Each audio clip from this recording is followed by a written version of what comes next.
Hi అండి, అందరికీ నమస్తే. ఈరోజు చికెన్ మ్యాగ్నేట్ చేస్తున్నానండి బిర్యానీ కోసమని. సండే కదా, ఏదైనా స్పెషల్ చేద్దామని. అందులో మా పెద్ద బాబు కూడా వచ్చాడు. సరే, అందరం నలుగురం ఉన్నప్పుడు ఇలాంటి స్పెషల్ డిషెస్ అలా చేస్తే కొంచెం వాళ్ళు బయట ఉండి వస్తారు కదండి, హాస్టల్లో అలాగా వచ్చినప్పుడు ఏదైనా మనం కొంచెం ఇలా మంచి అంటే టేస్టీగా ఉన్న ఫుడ్స్, ఇలాంటి వాళ్ళకి ఇష్టమైనవి అవన్నీ పిల్లలకి చేసి పెడతాం కదండి. మా పిల్లలు హాస్టల్కి వెళ్ళినప్పుడు మనం ఎప్పుడు ఫ్రెండ్స్ని అలా డిస్కస్ చేసుకున్నా కూడా మా పిల్లలకి అది ఇష్టం ఇది ఇష్టం అంటాం కదా. వాళ్ళు వచ్చినప్పుడు వాళ్ళకి ఇష్టమైనవి చేసి పెడితే వాళ్ళు హ్యాపీగా తింటారు. ఇలా చికెన్ మ్యాగ్నేట్ చేస్తున్నానండి. అల్లం వెల్లుల్లి, ఉప్పు, పసుపు, కారం, గరం మసాలా, పెరుగు వేసి బిర్యానీకి అయితే ఇలా పక్కనే ఒక 1 అవర్ 2 అవర్స్ ఇలా కలిపేసి ఫ్రిడ్జ్లో అయినా పెట్టుకోవచ్చు, బయట అయినా పెట్టుకోవచ్చు అండి. నేను బయటే పెడుతున్నాను. మనకి ఫ్రిడ్జ్లో పెడితే ఏంటంటే మ్యాగ్నేషనే కదా వాటికి అన్నిటికి పట్టాల్సింది. మనకి ఫ్రిడ్జ్లో పెడితే మళ్ళీ మనకి బాయిలింగ్ అయ్యేటప్పటికి టైం పడుతుందన్నమాట. అందుకే నేను ఇలా బయటే పెడతానండి. చికెన్ కర్రీ కూడా నేను ఇలా ఉప్పు, పసుపు, కారం పట్టు పెడతాను. అలాంటప్పుడు మనకేంటంటే ఆ ముక్కలు అనేవి చప్పగా లేకుండా ఉంటాయన్నమాట. ఇలా ట్రై చేయండి. ఇది వచ్చేసి ఎముకలు, మెడకాయలు, బోన్స్ ఇలాంటివి 4 కండలు కలిపి కొంచెం అల్లం వెల్లుల్లి పేస్ట్, ఉప్పు, పసుపు, కొంచెం మనకి ఉంటాయి కదండి ఉల్లిపాయ పేస్ట్, అది వేసి ఆవుగిచ్చి శార్వాలాగా చేస్తాను. ఈ 2 అయితే మ్యాగ్నేట్ చేయడానికి పక్కన పెట్టాను. ఈలోపు మనకి నేను దోశల్లోకి చికెన్ శార్వా చేసేలోపు నేను ఉల్లిపాయలు అయితే ఫ్రై చేసుకుంటున్నానండి. ఎలాగో 2వ పొయ్యి ఖాళీగానే ఉంది కాబట్టి ఫ్రైడ్ ఆనియన్స్ బిర్యానీ పైకి చేసేసుకుంటున్నాను. చికెన్ దోశలోకి శార్వా ఇదంతా అయ్యేలేకే ఇవి ఫ్రై అయిపోతాయి. శార్వా ఉడికేటప్పుడే నేను దోశలు కూడా పోసేసుకుంటానండి. ఇలా 2 పనులు 3 పనులు అలా చేసుకోవటం వలన మనకేంటంటే టైం సేవ్ అవుతుంది. కొంచెం రెస్ట్ తీసుకునే టైం కూడా ఉంటుందండి. సండే అంటే మనం కూడా రెస్ట్ తీసుకుంటేనే కదండి కొంచెం మండేకి మనం బాడీ అది కొంచెం మళ్ళీ నెక్స్ట్ వీక్ వరకు పనులన్నీ చేసుకోవాలి కదా మనమే. అందుకని ఇలాగా ప్లాన్ చేసుకుంటాను. ఇలా కొంచెం మ్యాగ్నేట్ అయిన తర్వాత ఒక 10 మినిట్స్ తర్వాత అయితే పెరుగు అది కలుపుతున్నానండి. ఎందుకంటే ఫస్ట్ అయితే అల్లం, పసుపు, ఉప్పు, కారం ముక్కలకి అన్నిటికీ పడితే ఆ తర్వాత పెరుగు కలిపితే బాగుంటుందండి. పెరుగు కూడా అప్పుడే వేసామనుకోండి అవేంటంటే చప్పగా అలాగే ఉంటాయన్నమాట. పెరుగు తీయగా ఉంటుంది కాబట్టి మనం ఒక కలిపేసిన తర్వాత ఉప్పు, కారం ఇది రెస్ట్ ఇచ్చామనుకోండి అప్పుడు కొంచెం ఆ ముక్కలన్నిటికీ ఆల్రెడీ ఉప్పు, కారం అన్నీ పీల్చేసుకొని ఉంటాయి. అందుకే నేనైతే ఇలా ట్రై చేస్తానండి. ఇలా ట్రై చేసి చూడండి.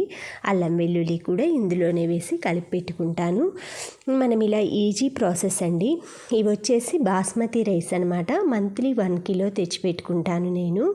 ఎందుకంటే మేము ఉండేది 2 మెంబర్స్ము. ఎప్పుడైనా మా పిల్లలు, చిన్నబాబు దగ్గరే కాబట్టి ఎప్పుడు వస్తూ ఉంటాడండి. పెద్ద బాబు దూరం కదా, వాడు వచ్చేది 3 మంత్స్ 4 మంత్స్ అండి. అందుకనేసి పెద్దబాబు వచ్చి హైదరాబాద్లో ఉంటాడు, చిన్నబాబు ఇక్కడే దగ్గరలోనే అండి, గుంటూరు దగ్గర. ఇవి వచ్చి బాస్మతి రైస్. ఈ ఈ గ్లాస్ చూసారా, మా అమ్మమ్మ వాళ్ళ ఇంట్లో ఉండేదన్నమాట. అమ్మ, అత్తయ్య ఇవి వాళ్ళ ఇళ్ళల్లో ఉండేవి. నేను తెచ్చుకున్నానమాట. నా దగ్గర అయితే అప్పుడు లేవండి.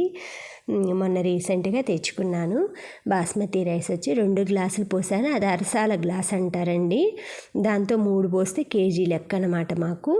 ఈలోపు బియ్యం అన్నీ నానబెట్టుకొని కూరగాయలు అవి కట్ చేసుకునే లోపు ఫ్రై అయిపోతున్నాయండి ఆనియన్స్. అవన్నీ ఫ్రై అయ్యాక దోశలు అయితే పోసేసుకుంటున్నానండి. ఎప్పుడైనా శార్వాలోకి దోశ కొంచెం మందంగా పోసుకుంటే బాగుంటుందండి తినటానికి, కానీ కొంచెం మెత్తగా ఈ విధంగా ఈ లేయర్లో అయితే పోసేసుకోవాలి. ఇట్లా కొంచెం ఇరుగుతుంది తినటానికే కదా, కొంచెం అలా అయితే చేసేసుకున్నానండి. ఇలా దోశలన్నీ పోసేసుకున్నాను. ఒకసారి చల్లగైనా ఏం కాదండి శార్వాలోకి. చూసారా, ఇదైతే మొత్తం ఒకసారి తీసుకురాలేదు, సగం అయితే పాన్లో ఉంచేసి తెచ్చానండి. మా పిల్లలు మేము అలా సరదాగా మాట్లాడుకుంటూ తింటున్నాము. తర్వాత టిఫిన్ చేసిన తర్వాత కొంచెం కాఫీ కానీ టీ కానీ అలా పెట్టించేసి మా వారికి ఇప్పుడైతే ఇలా చేస్తున్నానండి. ఎప్పుడైనా బ్రేక్ఫాస్ట్ చేసిన తర్వాత కాఫీ అది తాగితే బాగుంటుందండి. సరే ఇలా హెవీ బ్రేక్ఫాస్ట్ చేసామంటే కంపల్సరీ తాగామనుకోండి కొంచెం డైజెషన్ లాగా మంచిగా అనిపిస్తుంది. ఈ చికెన్ అది నేను ఆయిల్లో వేసేసుకున్న తర్వాత నా దగ్గర ఇది ఎలక్ట్రిక్ కుక్కర్ ఉందండి, ప్రెస్టేజ్ వాళ్ళది బాగుంది. ఎగ్స్ అవి బాయిల్ చేస్తాను కదా, దాంట్లో అయితే రైస్ పెట్టుకుంటున్నాను. వాటర్ అది మన ఇష్టం అండి, ఎందుకంటే దేవేసి వేస్తాం కదా, అవి అత్తెసిరిపోయటం అది కాదు కాబట్టి బిర్యానీ దినుసులు షాజీరా, మరాఠీ మొగ్గ, జాపత్రి, స్టార్ పువ్వు, బిర్యానీ ఆకు ఇవన్నీ వేసుకొని కొంచెం సాల్ట్ వేసి రైస్ ఉడకపెట్టుకున్నాను. ఈలోపు చికెన్ కూడా చూడండి అన్ని బోన్స్ కనిపిస్తూ బాగా బాయిల్ అవుతుంది. చికెన్ ఒక 60% అలా కుక్ అవ్వగానే మనకి రైస్ 70% కుక్ అవ్వాలండి. ఇలా కుక్ అయ్యేప్పుడు దీనికి హ్యాండిల్ కూడా ఉందన్నమాట, తీసుకెళ్ళి నేరుగా స్టవ్ దగ్గర పెట్టేసుకొని అలా వాట్ చేసి వడసిబ్బి ఉంది కదా దాంతో అలాగ స్ట్రెయిన్ చేసేసి మనం ఆ చికెన్ పైన ఒక లేయర్గా వేసేస్తాను. నేనైతే ఒక లేయర్ చికెన్ ఒక లేయర్ రైస్ ఇలా పెట్టానండి, ఎందుకంటే మనం చేసుకునేది తక్కువ క్వాంటిటీ కదా. అదే ఒక 10 మెంబర్స్ అలా అనుకోండి ఎక్కువ రైస్ వండుతాం కాబట్టి ఒక లేయర్ కర్రీ, ఒక లేయర్ రైస్, ఒక లేయర్ కర్రీ అలా పెట్టుకోవచ్చు. ఇది మనం పైన అంతా రైస్ ఉంటుందండి, అడుగునైతే గ్రేవీ ఉంటుంది కాబట్టి మనకి వైట్ రైస్ ఉంటుంది, కింద మనకి కర్రీ కూడా రెండు కలిపి ఈక్వల్గా వస్తాయి. పైన అయితే ఇలాగా ఫ్రైడ్ ఆనియన్స్, కొత్తిమీర, పుదీనా చాప్డ్ చేసిందంతా ఇలా వేసేసుకుంటున్నానండి. ఒక నిమ్మకాయ కొంచెం నెయ్యి కూడా వేసేసుకున్నాను, ఎందుకంటే స్కిప్ అయిపోయిందండి అది. బిర్యానీ షూట్ చేయడానికి కూడా ఇంక పిల్లలు అది వచ్చున్నారు కదా హడావుడిగా అది తినేటప్పుడు షూట్ చేశానండి. ఇది వచ్చి గోంగూర కాదండి, చుక్కకూర. ఏవైనా మనకి స్కిన్ ఎలర్జీలు అలా ఉన్న వాళ్ళకి గోంగూర పడదు కదా, అలాంటప్పుడు ఇలా చుక్కకూర పులుసు చేసుకొని తినండి. ముక్కలు అయితే బాగా స్మూత్గా ఉడికాయండి.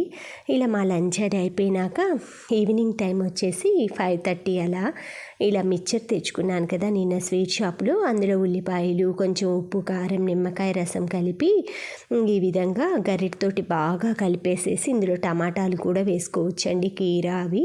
నేనైతే ఇలా వేసేసుకొని కొంచెం స్పైసీ తగ్గుద్ది టమాటా అది వేస్తే. ఇలాగే మా 4 మెంబర్స్కి అయితే బౌల్లో సర్వ్ చేశానండి. పిల్లలు ఉంటే ఐటమ్స్ చేయాలనిపిస్తుంది, స్నాక్స్ చేయాలనిపిస్తుంది. వాళ్ళు హాస్టల్కి వెళ్తే మన ఇద్దరికే కదా, ఏదో ఒకటి కొనుక్కొచ్చుకొని తిందాము లేదంటే ఏదో ఒకటి అడ్జస్ట్ అవుదాం అనుకుంటామండి. ఎట్లయినా పిల్లలు చిన్నప్పుడు అయితే వాళ్ళ క్యారేజీలు కట్టడం, వాళ్ళు వచ్చే టయానికి స్నాక్స్ చేయటం చాలా బాగుంటుందండి. Thank you friends, thank you for watching, thank you for valuable time. Have a safe day. Please subscribe my channel అండి.